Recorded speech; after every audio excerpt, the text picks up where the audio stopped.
Hello everyone, welcome to the Blackmount Apex. Hope you are doing good.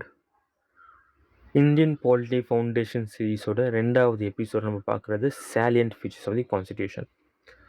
அப்போ இந்த constitution எதுக்கு தேவை? இது இல்லைன்னா பிரிட்டிஷார் இல்லாத கிரவுண்டு மாதிரி இஷ்டத்துக்கு ஆட்டம் போட முடியும். சின்ன பையன்லேருந்து இந்தியன் பிரசிடென்ட் வரைக்கும் ஒரு ரூலை ஃபாலோ பண்ணுறாங்கன்னா அதுதான் இந்தியன் கான்ஸ்டிடியூஷன்.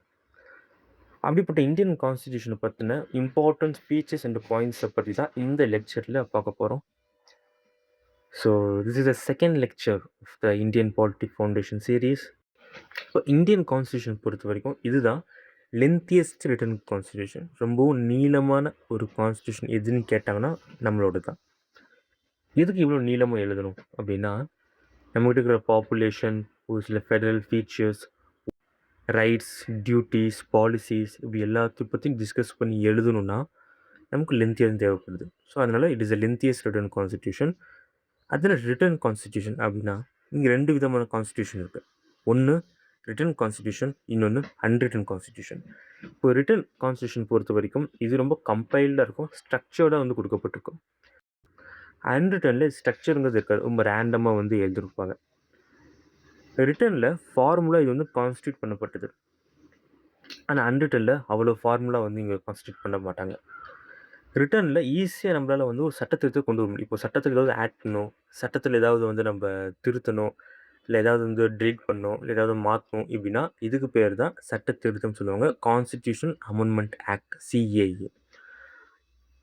இது நம்மளால் ரிட்டன் கான்ஸ்டியூஷன் ரொம்ப ஈஸியாக பண்ணவே முடியாது. இதுக்கு ஸ்பெஷல் மெஜாரிட்டி தேவை, சிம்பிள் மெஜாரிட்டி தேவை, அதுக்கப்புறம் லோக்சபாவில் பாஸ் பண்ணணும், அப்புறம் ராஜ்யசபாவில் பாஸ் பண்ணணும், அதுக்கப்புறம் பிரசிடென்ட்டுக்கு கொண்டு போகணும், அவங்க அப்புறம் ஆசன்ட் பண்ணணும், அதுக்கப்புறம் இன்வெஸ்டிகேட் பண்ணணும், அதுக்கப்புறம் தான் லா உருவாக்குது. இப்படி பல ப்ராசஸ் வந்து அமெண்ட்மெண்ட்டில் இருக்குது. ஆர்டிகல் 368 அதை பற்றி சொல்லுது. அதை பின்னாடி வர லெக்சர்ஸில் பார்க்கலாம். So best example for return constitution பொறுத்தவரைக்கும் இந்தியா தான். நம்ம நாடு தான் பெஸ்ட் எக்ஸாம்பிள் ஃபார் ரிட்டன். ஏன்னா நம்மக்கிட்ட வந்து கம்பைல்டு ஸ்ட்ரக்சர்டு கான்ஸ்டிடியூஷன் இருக்குது. அண்ட் இது ஃபார்முலாக வந்து கொண்டு வரப்பட்டது. அண்டு நம்மளோட கான்ஸ்டிடியூஷனில் ஈஸியாக ஒரு சட்ட திருத்தத்தை கொண்டு வரவே முடியாது. ஆனால் அதுவே அன்ரிட்டனில் இதுக்கு ஆப்போசிட்டாக எடுத்துக்கோங்க. அதுக்கான best example UK, British. Fine. இப்போ ஒரிஜினல் 1950, 1950 அந்த காலகட்டத்தில் 395 ஆர்டிகல்ஸ் இருந்தது, 22 பார்ட்ஸ் இருந்தது, 8 ஷெட்யூல்ஸ் வந்து இருந்தது. பட் இப்போ அந்த 368 சொல்லி ஆர்டிகல் 368 கான்ஸ்டிடியூஷனல் அமெண்ட்மெண்ட் ஆக்ட் அந்த சட்டத்திட்டத்தின்படி இப்போ நம்மக்கிட்ட 414 ஆர்டிகல்ஸ் இருக்குது, 25 பார்ட்ஸ் இருக்குது, 12 ஷெட்யூல்ஸ் வந்து சேர்த்துருக்குறாங்க.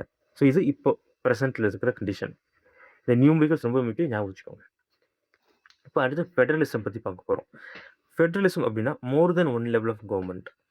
ஓகே, இப்போ நம்மளோட இந்தியன் கவர்மெண்ட் எடுத்து பார்க்கும்பொழுது 3 டயர்ஸ் இருக்குது. ஒரு கவர்மெண்ட் மேலே இருந்ததுனாலே அது வந்து ஃபெடரலிசம் தான். இப்போ நம்மக்கிட்ட 3 ஃபார்ம் ஆஃப் கவர்மெண்ட் இருக்குது. முதல்ல யூனியன் கவர்மெண்ட், சென்ட்ரல் கவர்மெண்ட் சொல்ல முடியாது. 2வது ஸ்டேட் கவர்மெண்ட். 3வது லோக்கல் பாடிஸ், இந்த பஞ்சாயத்து, முனிசிபாலிட்டிஸ் இதை பற்றியும் டிஸ்கஸ் பண்ணுறது லோக்கல் பாடிஸ். இப்படி 3 ஃபார்ம் ஆஃப் கவர்மெண்ட் இருக்கிறதுனால நம்மளோட இந்தியன் கண்ட்ரி, நம்மளோட இந்தியாங்கிறது வந்து ஃபெடரலிசமை ஃபாலோ பண்ணக்கூடிய ஒரு கண்ட்ரி. இதோட முக்கியமான பாயிண்ட்ஸ் என்ன பார்க்கும்போது, இது ரிட்டன் கான்ஸ்டியூஷன் மேலே டிஸ்கஸ் பண்ண மாதிரி இது ரிட்டன் கான்ஸ்டிடியூஷன் கீழே வரக்கூடியது. அண்ட் இதில் கான்ஸ்டிடியூஷனும் சுப்ரீமசி, பிரசிடெண்ட்டுக்கோ பிரைம் மினிஸ்டரோ தாண்டி சுப்ரீமசி லாங்கிறது யாருக்கு இருக்குன்னா கான்ஸ்டிடியூஷனுக்கு. நம்மளோட கான்ஸ்டிடியூஷன் பொறுத்த வரைக்கும் பார்ட்லி ரிஜிட், பார்ட்லி ஃப்ளெக்சிபிள். ரொம்பவும் ஸ்ட்ரிக்டாகவும் நம்மளோட கான்ஸ்டியூஷன் இருக்காது, அதே மாதிரி ரொம்பவும் ஈஸியாக, ரொம்ப லீனியண்ட்டாக, ரொம்ப ஃப்ளெக்சிபிளாகவும் இருக்காது. பை கேமரலிசம், அதாவது பை கேமரலிசம் பொறுத்த வரைக்கும் ஸ்டேட்டில் 2 ஃபார்ம் ஆஃப் கவர்மெண்ட் இருக்குது. State legislative assembly, state legislative council. இப்போ தமிழ்நாட்டில் பார்க்கும்போது ஸ்டேட் லெஜிஸ்லேட்டிவ் கவுன்சிலுங்கிறது கிடையாது. ஆனால் சில ஸ்டேட்ஸில் இன்னுமே ஸ்டேட் லெஜிஸ்லேட்டிவ் கவுன்சில் ப்ராக்டிஸ் பண்ணப்படுது. உதாரணத்துக்கு ஆந்திர பிரதேஷ், கர்நாடகா, தெலுங்கானா இந்த 3 ப்ளஸ் பீகார், உத்தரப்பிரதேஷ் இதுவும் அண்ட் மகாராஷ்டிரா. இந்த 6 முக்கியமான ஸ்டேட்ஸில் இன்னுமே ஸ்டேட் லெஜிஸ்லேட்டிவ் கவுன்சிலுங்கிறது ப்ராக்டிஸில் தான் இருக்குது. அதனால தான் நம்மளோட ஃபார்ம் ஆஃப் கவர்மெண்ட்டை பை கேமரலிசம் சொல்கிறோம். So state legislative assembly and state legislative council. Fine. So இதுதான் வந்து முக்கியமான ஃபெடரல் ஃபீச்சர்ஸை பற்றின பாயிண்ட்ஸ். இப்போ நம்மகிட்ட 3 ஆர்கன்ஸ் ஆஃப் கவர்மெண்ட் இருக்குது. Legislative, executive, judicial. லெஜிஸ்லேட்டிவ் பொறுத்த வரைக்கும் அவங்களும் சட்டத்தை உருவாக்குவாங்க. They make laws. எக்ஸிக்யூட்டிவ் பொறுத்த வரைக்கும் அந்த சட்டத்தை எக்ஸிக்யூட் பண்ணுவாங்க. அந்த சட்டத்தை செயல்முறைக்கு கொண்டு வருவாங்க எக்ஸிக்யூட்டிவ். ஜுடிஷியரி பொறுத்த வரைக்கும் அந்த சட்டத்தை வந்து எவாலுவேட் பண்ணுவாங்க. அதை டெஸ்ட் பண்ணுவாங்க. இது ஜுடிஷியரி. இந்த 3 முக்கியமான ஆர்கன்ஸ் ஆஃப் கவர்மெண்ட் தான் நம்மளுடைய கண்ட்ரியில் இருக்குது. இப்போ அப்படியே இந்த பக்கம் வந்தோம்னா ஷெடியூல்ஸ் ரொம்பவே முக்கியம். மொத்தம் 12 ஷெடியூல்ஸ் வந்து இப்போ இருக்குது நம்மக்கிட்ட. ஃபஸ்ட்டு 8 ஷெடியூல்ஸாக இருந்தது. இப்போ 12 வந்து மாற்றப்பட்டிருக்கு. ஃபஸ்ட்டு ஷெடியூலில் என்ன சொல்லியிருக்காங்க அப்படின்னா, ஸ்டேட்ஸ் அண்ட் யூனியன் டெரிட்டரிஸோட நேம்ஸ், ஒவ்வொரு ஸ்டேட்டோட நேம்ஸ், ஒவ்வொரு யூனியன் டெரிட்டரிஸோட நேம், அதே மாதிரி ஒவ்வொரு ஸ்டேட் இல்லை ஒவ்வொரு யூடியோட இந்த டெரிட்டோரியல் ஜுரிஸ்டிக்ஷன் சொல்லுவாங்க. எந்த அளவுக்கு பார்டர் இருக்குது. இப்போ தமிழ்நாடு பார்டர் வந்து எவ்வளோ வரைக்கும் எக்ஸ்டெண்ட் ஆகும், கேரளாவோட பார்டர் எவ்வளோ எக்ஸ்டெண்ட் ஆகுது, ஆந்திரா, மகாராஷ்டிரா, தெலுங்கானா இவங்களோட பார்டர் எவ்வளோ வந்து எக்ஸ்டெண்ட் ஆகுது, இதை பற்றி எல்லாத்தையும் பேசுகிறது வந்து ஷெடியூல் 1.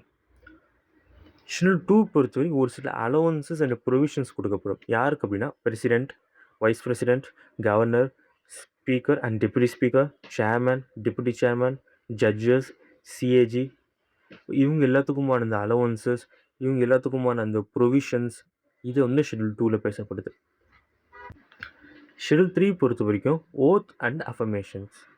யூனியன் ஸ்டேட் ரெண்டுமே மினிஸ்டர்ஸ், அது ஸ்டேட் கேபினட் மினிஸ்டராக இருக்கலாம், இல்லை வந்து ஸ்டேட் மினிஸ்டராக இருக்கலாம், MPs, member of parliaments, member of legislative assembly, MLA, judge, CAG. அப்போது இவங்க எல்லாத்தையும் பற்றின ஓத் அண்ட் அஃபர்மேஷனை சொல்கிறது ஷெடியூல் 3ல் வரக்கூடியது. ஷெடியூல் 4 பொறுத்த வரைக்கும் ராஜ்யசபாவுக்கு எவ்வளவு சீட்ஸ் வந்து கொடுக்கணும், ஒவ்வொரு ஸ்டேட்லேருந்து எவ்வளவு சீட்ஸ் இந்த ராஜ்யசபாவுக்கு அலோகேட் பண்ணணும், இதை பற்றி சொல்கிறது ஷெடியூல் 4ல்.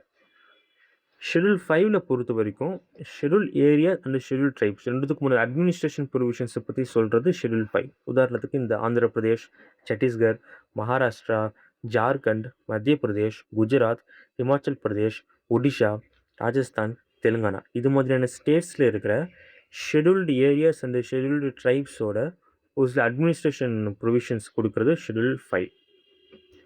ஷெடியூல் 6ல் பொறுத்த வரைக்கும்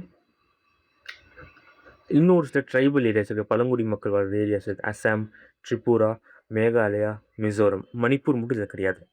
நார்த் ஈஸ்ட்டில் இருக்கிற அசாம், திரிபுரா, மேகாலயா, மிசோரம் எல்லாமே இருக்குது. ஆனால் மணிப்பூர் மட்டும் ஷெடியூல் 6ல் வந்து ஆட் பண்ணப்படலை. இந்த 4 முக்கியமான ஸ்டேட்ஸில் இருக்கிற ட்ரைபல் ஏரியாஸை அட்மினிஸ்ட்ரேஷன் பண்ணுற மாதிரி இருக்கிறது ஷெடியூல் 6.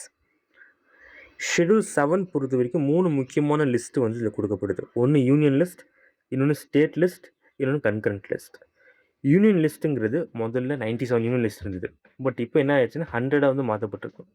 இப்போ இந்த யூனியன் லிஸ்ட்டில் இருக்கிற சப்ஜெக்ட்ஸ் எல்லாமே வந்து யார்கிட்ட அதிகாரம் இருக்குன்னா சென்ட்ரல் கவர்மெண்ட்டு தான் அதிகாரம் இருக்குது. இதில் பேசப்படுற எல்லா சப்ஜெக்டும், உதாரணத்துக்கு defence, arms and ammunition, atomic energy, citizenship, airways, interstate trade, commerce, banking, foreign affairs, labour and mines, census, இதை பற்றின இருக்கிற எல்லா சப்ஜெக்ட்ஸுமே யார் பேசுவாங்கன்னா, யார் முடிவெடுக்க அதிகாரம் இருக்குன்னா சென்ட்ரல் கவர்மெண்ட்டு தான் இருக்குது. ஃபஸ்ட்டு 97, இப்போ 100 இருக்குது. அடுத்து ஸ்டேட் லிஸ்ட்டை பொறுத்த வரைக்கும் இனிஷியலாக ஃபஸ்ட்டு 66 இருந்தது, 66 வந்து ஃபஸ்ட்டு இருந்தது. பட் இப்போ 61 மாற்றப்பட்டிருக்கு. இதில் என்னெல்லாம் சப்ஜெக்ட் வரும்னா public order, local government, health, pilgrimage, liquor, agriculture, fisheries, betting, gambling. அப்போ இந்த மாதிரியான முக்கியமான விஷயங்கள் ஏதாவது ஒரு முடிவு எடுக்கணும்னா இதுக்கான அதிகாரம் ஸ்டேட் கவர்மெண்ட் கிட்டே இருக்குது. ஃபஸ்ட்டு 66 இருந்தது, இப்போ 61 வந்து இருக்குது. அடுத்து கன்கரண்ட் லிஸ்ட். ஃபஸ்ட்டு 47, பட் இப்போ 52 இருக்குது. Marriage and divorce, insolvency and bankruptcy, trade and labour disputes, electricity, education, weight and measures. அப்போ இதில் இருக்கிற சப்ஜெக்ட்ஸ் எல்லாத்தையும் பேசுகிறது யார்? 2 பேரும் முடிவெடுக்கலாம். இதுக்கான அதிகாரங்கிறது ஸ்டேட் கவர்மெண்ட்கிட்டையுமே இருக்குது, சென்ட்ரல் கவர்மெண்ட்கிட்டையுமே இருக்குது கன்கரண்ட் லிஸ்ட்டை பொறுத்த வரைக்கும். ஸோ யூனியன் லிஸ்ட்டை பொறுத்த வரைக்கும் சென்ட்ரல் கவர்மெண்ட் கிட்ட தான் ஃபுல் அதிகாரம் இருக்குது. ஸ்டேட் லிஸ்ட் பொறுத்த வரைக்கும் ஸ்டேட் கவர்மெண்ட் கிட்ட அதிகாரம் இருக்குது. கன்கரண்ட் பொறுத்த வரைக்கும் 2 பேருக்குமே அந்த அதிகாரங்கிறது இருக்குது. அப்போ இந்த 3 சப்ஜெக்ட்டுமே பேசப்படாத ஒரு சில விஷயங்கள் எதில் போடுவாங்க அப்படின்னா ரெசிடியூரில் போட்டுருவாங்க. இதில் யாருக்கு அதிகாரம் இருக்குன்னா பார்லிமெண்ட்டுக்கு அதிகாரம் இருக்குது. பார்லிமெண்ட்டு தான் இந்த ரெசிடியூரி லிஸ்ட்டை வந்து முடிவு செய்யப்படும். ஓகே, இப்போ ஒரு சில சப்ஜெக்ட்ஸ், ஒரு சில 5 முக்கியமான விஷயங்கள் என்ன பண்ணாங்க அப்படின்னா 42nd சிஏஏனா கான்ஸ்டிடியூஷன் அமெண்ட்மெண்ட் ஆக்ட். இப்போ 42வது சட்ட திருத்தத்தின்படி 5 முக்கியமான விஷயங்கள ஸ்டேட் லிஸ்ட்லேருந்து கன்கரண்ட்டுக்கு மாற்றப்பட்டிருக்கு. என்னென்ன விஷயங்கள் அப்படின்னா, education, forest, weights and measures, protection of wild life animal birds, administration of justice. கல்வியாக இருக்கலாம், காடுகளாக இருக்கலாம், வெயிட்ஸ் அண்ட் மெஷர்ஸ் அதுவாக இருக்கட்டும், இந்த வைல்ட் அனிமல்ஸ் அண்ட் பேர்ட்ஸ் எல்லாத்தையுமே வந்து பாதுகாக்கிறது, ஜஸ்டிஸ் வந்து அட்மினிஸ்ட்ரேட் பண்ணுறது, இது எல்லாத்துமே வந்து ஸ்டேட் லிஸ்ட் கிட்ட தான் பவர் இருந்துச்சு. பட் இப்போ என்ன ஆயிருக்கு அப்படின்னா, அது கன்கரண்ட் லிஸ்ட்க்கு மாற்றப்பட்டிருக்கு. எந்த சட்ட திருத்தத்தின் கீழே மாற்றப்பட்டிருக்குன்னு கேட்டாங்கன்னா, 42nd கான்ஸ்டிடியூஷன் அமெண்ட்மெண்ட் ஆக்ட் படி ஸ்டேட் லிஸ்ட்டில் இருக்கிற இந்த 5 முக்கியமான விஷயத்த கன்கரண்ட் லிஸ்ட்க்கு மாற்றிட்டாங்க. ஓகே, அடுத்து ஷெட்யூல் 8 பொறுத்த வரைக்கும் அஃபிஷியல் லாங்குவேஜஸ். மொத்தமாக இப்போ நம்மக்கிட்ட 22 லாங்குவேஜஸ் இருக்குது. அப்போ ஒரு சில அமெண்ட்மெண்ட்ஸ் மூலிமா ஃபஸ்ட்டு 14 இருந்தது, பட் இப்போ 22 இருக்குது. எப்படி 14, 22 மாற ஆரம்பிச்சதுன்னா, ஒரு சில அமெண்ட்மெண்ட்ஸ் மூலிமா நம்ம லாங்குவேஜஸை ஆட் பண்ணியிருக்கோம். என்னென்னா 21st CAA ஆஃப் 1967 படி சிந்திங்கிற மொழி ஆட் பண்ணப்பட்டிருக்கு. 71st CAA ஆஃப் 1992 படி கொன்கனி, மணிப்பூரி, நேபாளி இது மாதிரியான லாங்குவேஜஸ் ஆட் பண்ணப்பட்டிருக்கு. 92nd CAA ஆஃப் 2003 படி போடோ, டாக்ரி, மைதிலி, சந்தாலி இது மாதிரியான லாங்குவேஜஸுமே வந்து ஆட் பண்ணப்பட்டிருக்கு. அப்போ இது எல்லாமே வந்து ஒரு சில முக்கியமான அமெண்ட்மெண்ட்ஸ் மூலிமா லாங்குவேஜ் லிஸ்ட்டில் ஆட் பண்ணியிருக்கிறாங்க. ஓகே, ஸோ இந்த அமெண்ட்மெண்ட்ஸ் அண்ட் இயர்ஸ் ரொம்பவே முக்கியம். அண்ட் ஃபைனலாக 96th CAA ஆஃப் 2011 படி ஒரியாங்கிற ஒரு லாங்குவேஜோட நேம் வந்து ஒடியாவாக மாற்றப்பட்டிருக்கு. கிளாசிக்கல் லாங்குவேஜில் முன்னாடி இருந்தது. பட் இப்போ 2024 ஒரு சில முக்கியமான 5 லாங்குவேஜஸ் ஆட் பண்ணியிருக்கிறாங்க. என்னென்னா மராத்தி, பலி, பிரக்ரீத், அசாமீஸ், பெங்காலி இது எல்லாமே 2024 ஆட் பண்ணப்பட்ட இன்னும் ஒரு சில 5 முக்கியமான லாங்குவேஜஸ். இது ஷெட்யூல் 8 பற்றி பேசுகிறது, அஃபிஷியல் லாங்குவேஜஸை பற்றி பேசுகிறது. ஷெட்யூல் 9 பொறுத்த வரைக்கும் land reforms and zamindari system சொல்லுவாங்க. இந்த ஷெட்யூல் 9 பொறுத்த வரைக்கும் லேண்ட் ரிஃபார்ம்ஸும் ஜமீன்தாரி நில சீர்திருத்தங்கள் சொல்லுவாங்க, இல்லை ஜமீன்தாரி சிஸ்டத்தை பொறுத்து. இது first constitutional amendment act of 1951 இந்த ஷெட்யூல் 9 கொண்டு வந்துருவாங்க. இப்போ ஷெட்யூல் 9 எந்த அமெண்ட்மெண்ட் மூலிமா கொண்டு வந்திருக்காங்கன்னு கேட்டாங்கன்னா ஃபஸ்ட்டு. ஓகே, இப்போ அடுத்து ஷெட்யூல் 10 பொறுத்த வரைக்கும் MP அண்ட் MLA டிஸ்குவாலிஃபிகேஷன். இதுக்கு வந்து ஆன்டி டிஃபெக்ஷன் லா அப்படின்னு சொல்லுவாங்க. ஸோ இது கொண்டு வந்த சீர்திருத்தங்கள் வந்து 52nd CA of 1985. So 52nd CA of 1985 படி எந்த ஷெட்யூல் கொண்டு வந்தாங்கன்னா 10th ஷெட்யூல், அது இன்னொரு பேர் ஆன்டி டிஃபெக்ஷன் லா. இப்போ ஷெட்யூல் 11 அண்ட் ஷெட்யூல் 12 ரெண்டுமே லோக்கல் பாடிஸை பற்றி பேசக்கூடியது. 11 பொறுத்த வரைக்கும் இது பஞ்சாயத்தை பற்றி பேசக்கூடியது. அதாவது 73rd CA ஆஃப் 1992 படி பஞ்சாயத்து வந்து கொண்டு வந்திருப்பாங்க. அதுவே 12வது ஷெட்யூல் பொறுத்த வரைக்கும் முனிசிபாலிட்டிஸ் ரெண்டுமே லோக்கல் பாடிஸ். பஞ்சாயத்தும் சரி முனிசிபாலிட்டிஸும் சரி ரெண்டுமே லோக்கல் பாடிஸ் தான். பஞ்சாயத்தை பற்றி பேசுனாங்கன்னா அது 11வது ஷெட்யூல், முனிசிபாலிட்டிஸை பற்றி பேசினாங்கன்னா அது 12வது ஷெட்யூல். இப்போ 11வது ஷெட்யூல் படி 73rd CA ஆஃப் 1992, 12வது ஷெட்யூல் படி 74th CA ஆஃப் 1992.